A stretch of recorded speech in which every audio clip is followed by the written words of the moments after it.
Hi friends, ఎగ్స్తో ఎప్పుడైనా ఇలా curry try చేశారా? ట్రై చేయకపోతే ఒకసారి ట్రై చేయండి, చాలా బాగుంటుంది. ఈ కర్రీకి వచ్చేసి మనకి ఒక 4 ఉల్లిపాయలు తీసుకొని ఇలా సన్నగా కట్ చేసి పెట్టుకోవాలి. 4 లేదంటే 5 ఉల్లిపాయలు తీసుకొని ఇలా కట్ చేసి పెట్టుకోవాలి. అలాగే 2 పచ్చిమిరకాయలు కూడా ఇలా కట్ చేసి పెట్టుకోవాలి. 2 మీడియం సైజు టమాటా ముక్కలు ఇలా కట్ చేసి పెట్టుకోవాలి. చాలా బాగుంటుంది కర్రీ అనేది. ఇప్పుడు ఎగ్స్ 5 తీసుకొని బాయిల్ చేసుకోవాలి. ఎల్లోని సపరేట్ చేసి వైట్ని ఇలా సన్నగా కట్ చేసుకోవాలి పీసెస్గా.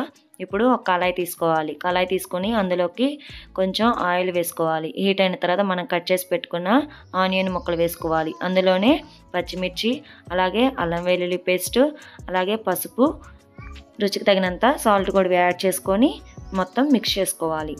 ఇవి మొత్తం కూడా కొంచెం ఫ్రై అయిన తర్వాత ఇందులోకి టమాటా ముక్కలను కూడా యాడ్ చేసుకొని కొంచెం కారం వేసుకొని మొత్తం మిక్స్ చేసుకొని మూత పెట్టేసుకొని మగ్గించుకోవాలి.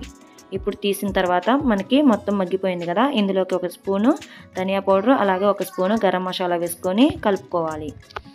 మొత్తం ఇలా మనకి కలిసి మగ్గిన తర్వాత ఇందులో కట్ చేసి పెట్టుకున్న కోడిగుడ్డు ముక్కల్ని యాడ్ చేసుకుంటే మనకి ఎంతో టేస్టీ కోడిగుడ్డు కూర అనేది రెడీ అయిపోతుంది. ఈ కర్రీ అనేది మనకి చపాతీలోకి అలాగే రైస్లోకి చాలా బాగుంటుంది. మీరు తప్పకుండా ట్రై చేయండి. ట్రై చేసి ఎలా వచ్చిందో నాకు కామెంట్ చేయండి.